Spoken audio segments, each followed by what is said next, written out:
Rights limited അവർ Q2 result publish ചെയ്തിട്ടുണ്ട്. സെപ്റ്റംബറിൽ എൻഡായ quarter result ആണ് പബ്ലിഷ് ചെയ്തിരിക്കുന്നത്. എമൗണ്ട് റെപ്രസെന്റ് ചെയ്തിരിക്കുന്നത് കോടിയിലാണ്. അപ്പൊ നമുക്ക് നേരിട്ട് ഡീറ്റെയിൽസിലേക്ക് പോകാം. ഈ ക്വാർട്ടറിലെ റവന്യൂ ഫ്രം ഓപ്പറേഷൻ എത്രയാണ്? 548 കോടിയാണ്. അതിന് തൊട്ട് മുമ്പുള്ള ക്വാർട്ടറിലോ 489 കോടിയാണ്. നമ്മൾ ക്വാർട്ടർ ടു ക്വാർട്ടർ കമ്പയർ ചെയ്ത് നോക്കുമ്പോഴത്തേനും ഒരു 12% റവന്യൂ ഫ്രം ഓപ്പറേഷൻ കൂടിയിട്ടുണ്ട്. കഴിഞ്ഞ വർഷം സെപ്റ്റംബറിൽ എൻഡായ ക്വാർട്ടറിലെ റവന്യൂ ഫ്രം ഓപ്പറേഷൻ എത്രയാണ്? 540 കോടിയാണ്. നമ്മൾ ഇയർ ടു ഇയർ കമ്പയർ ചെയ്ത് നോക്കുമ്പോഴത്തേനും ഒരു 1% റവന്യൂ ഫ്രം ഓപ്പറേഷൻ കൂടിയിട്ടുണ്ട്. കമ്പനിയുടെ ടോട്ടൽ ഇൻകം, ഈ ക്വാർട്ടറിലെ ടോട്ടൽ ഇൻകം എന്ന് പറയുന്നത് 579 കോടിയാണ്. അതിന് തൊട്ട് മുമ്പുള്ള ക്വാർട്ടറിലോ 511 കോടിയാണ്. നമ്മൾ ക്വാർട്ടർ ടു ക്വാർട്ടർ കമ്പയർ ചെയ്ത് നോക്കുമ്പോഴത്തേനും ഒരു 13% ടോട്ടൽ ഇൻകം കൂടിയിട്ടുണ്ട്. കഴിഞ്ഞ വർഷത്തെ ടോട്ടൽ ഇൻകം എത്രയായിരുന്നു? 562 കോടിയായിരുന്നു. ഇയർ ടു ഇയർ കമ്പയർ ചെയ്ത് നോക്കുമ്പോഴത്തേനും ഒരു 3% ടോട്ടൽ ഇൻകം കൂടിയിട്ടുണ്ട്. അതുപോലെ കമ്പനിയുടെ ടോട്ടൽ എക്സ്പെൻസ് നോക്കുവാണെങ്കിൽ ഈ ക്വാർട്ടറിലെ ടോട്ടൽ എക്സ്പെൻസ് എന്ന് പറയുന്നത് 436 കോടിയാണ്. അതിന് തൊട്ട് മുമ്പുള്ള ക്വാർട്ടറിലോ 392 കോടിയാണ്. നമ്മൾ ക്വാർട്ടർ ടു ക്വാർട്ടർ കമ്പയർ ചെയ്ത് നോക്കുമ്പോഴത്തേനും ഒരു 11% ടോട്ടൽ എക്സ്പെൻസ് കൂടിയിട്ടുണ്ട്. കഴിഞ്ഞ വർഷത്തെ ടോട്ടൽ എക്സ്പെൻസ് എത്രയായിരുന്നു? 451 കോടിയായിരുന്നു. നമ്മൾ ഇയർ ടു ഇയർ കമ്പയർ ചെയ്ത് നോക്കുമ്പോഴത്തേനും ഒരു 3% ടോട്ടൽ എക്സ്പെൻസ് കുറഞ്ഞിട്ടുണ്ട്.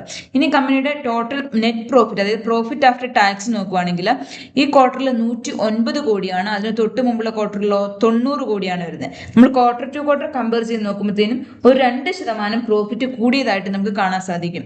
കഴിഞ്ഞ വർഷത്തെ പ്രോഫിറ്റ് എത്രയായിരുന്നു? 82 കോടിയാണ്. നമ്മൾ ഇയർ ടു ഇയർ കമ്പയർ ചെയ്ത് നോക്കുമ്പോഴത്തേനും ഒരു 33% ടോട്ടൽ പ്രോഫിറ്റ് കൂടിയിട്ടുണ്ട്. അതുപോലെ EPS, ഏണിംഗ് പെർ ഷെയർ നോക്കുവാണെങ്കിൽ ഇവിടെ ബേസിക് എന്നും ഡൈലൂട്ടഡ് എന്നും കാണാൻ സാധിക്കും.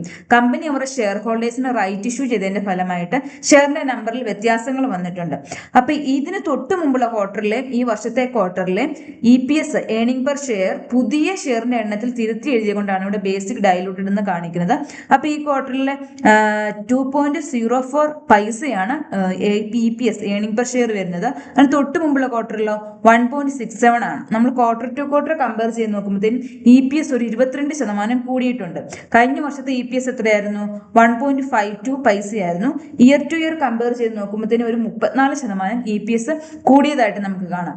നമുക്കിനി ഇൻകം സ്റ്റേറ്റ്മെന്റ് ഒന്ന് സമ്മറൈസ് ചെയ്ത് നോക്കുവാണെങ്കിൽ revenue from operation quarter to quarter നല്ല രീതിയിൽ ഒരു ഗ്രോത്ത് ഉണ്ട്. ഇയർ ടു ഇയർ ഒരു 1% ഗ്രോത്ത് നമുക്ക് കാണാൻ സാധിക്കും. Total expenditure quarter to quarter നോക്കുമ്പോൾ ഒരു 11% കൂടിയിട്ടുണ്ട്. പക്ഷേ ഇയർ ടു ഇയർ നോക്കുവാണെങ്കിൽ ഒരു 3% കുറവാണ് ചെയ്തിരിക്കുന്നത്. പ്രോഫിറ്റ് ആഫ്റ്റർ ടാക്സ് നോക്കുവാണെങ്കിൽ ക്വാർട്ടർ ടു ക്വാർട്ടറും ഇയർ ടു ഇയറും നല്ല രീതിയിൽ ഗ്രോത്ത് ഉണ്ട്. അതുപോലെ EPSനാണെങ്കിലും ക്വാർട്ടർ ടു ക്വാർട്ടറും ഇയർ ടു ഇയറും നല്ല രീതിയിൽ ഗ്രോത്ത് നമുക്ക് കാണാൻ സാധിക്കും. അപ്പോൾ നമുക്കൊന്ന് സമ്മറൈസ് ചെയ്ത് പറയുവാണെങ്കിൽ കമ്പനിക്ക് ക്വാർട്ടർ ടു ക്വാർട്ടറും ഇയർ ടു ഇയറും നല്ല രീതിയിൽ നമുക്ക് ഗ്രോത്ത് കാണാൻ സാധിക്കും.